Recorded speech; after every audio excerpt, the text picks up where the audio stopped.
Hello! Time for social studies. Today you're going to discover some of the people of China and Japan, and you're also going to identify Europe as a continent that touches Asia. So at the end of this screencast, you should know that Europe is the continent that touches Asia and know a little bit about some of the people of China and Japan. So remember, here's Asia, and we have China here. We talked about China, the orange one. And then we have this island nation over here. Do you remember the name of this country? Starts with a J. It's Japan. Good. Say Japan with me. Japan. What are some things you remember about Japan?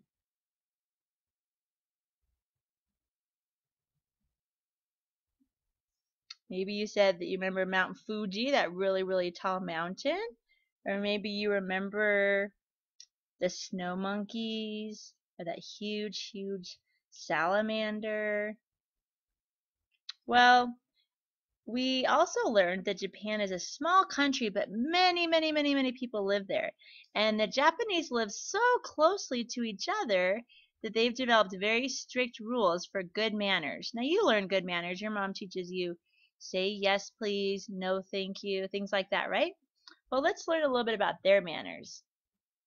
When you meet someone, usually you shake their hand. Well, look what they're doing. They're bowing to each other, right? So when two people meet, they don't kiss on the cheek or shake hands. Instead, they bow to each other.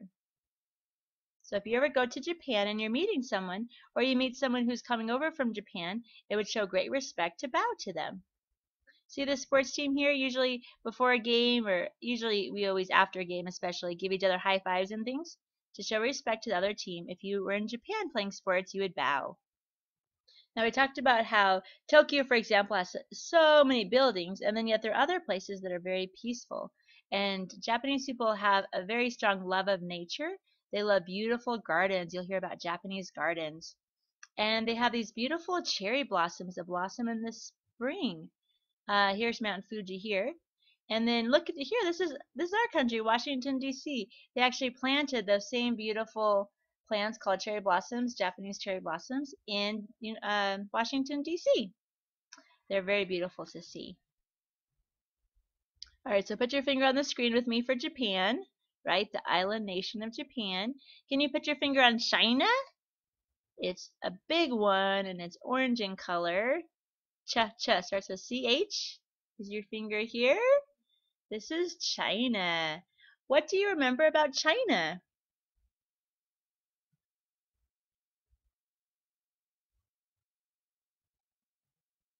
Did you remember about the Great Wall of China? Remember, that's that huge wall that was built in China to keep out enemies. What was it called again? Right, the Great Wall of China. And in China, older people are very special. They are respected for their knowledge and experience.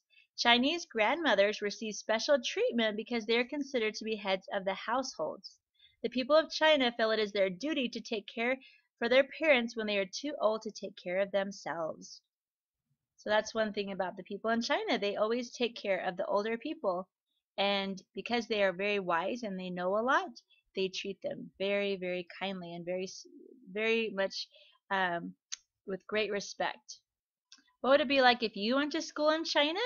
Well, first thing in the morning, you'd be doing exercises. They begin their school day with morning exercises.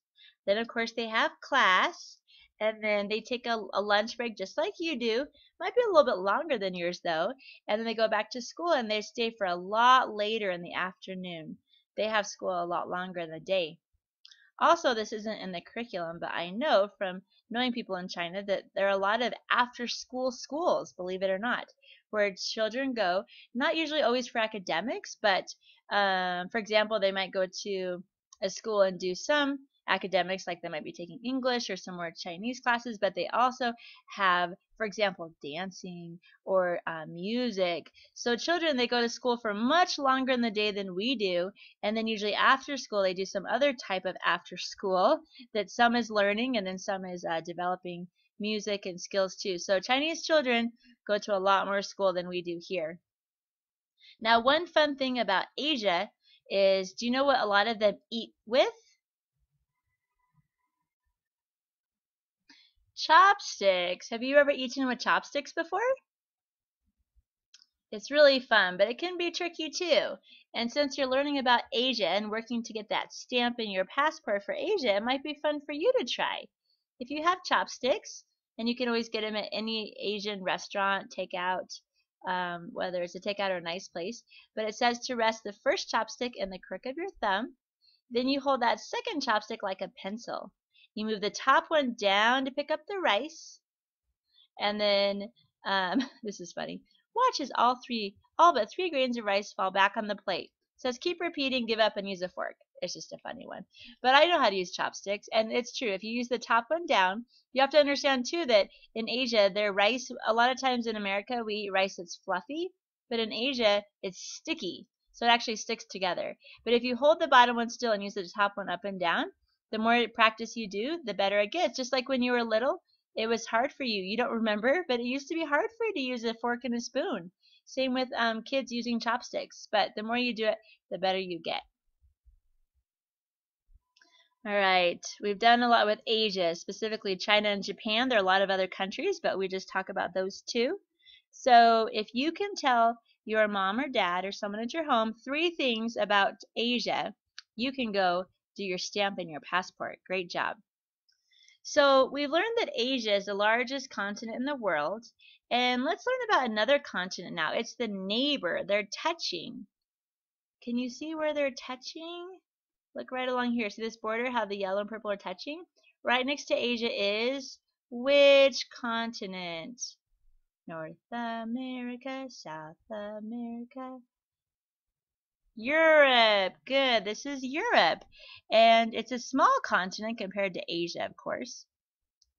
And let's see the oceans that touch it. It actually has 4 oceans that, I'm sorry, Europe touches 2 of the oceans of the world. I don't know where I got 4. 2.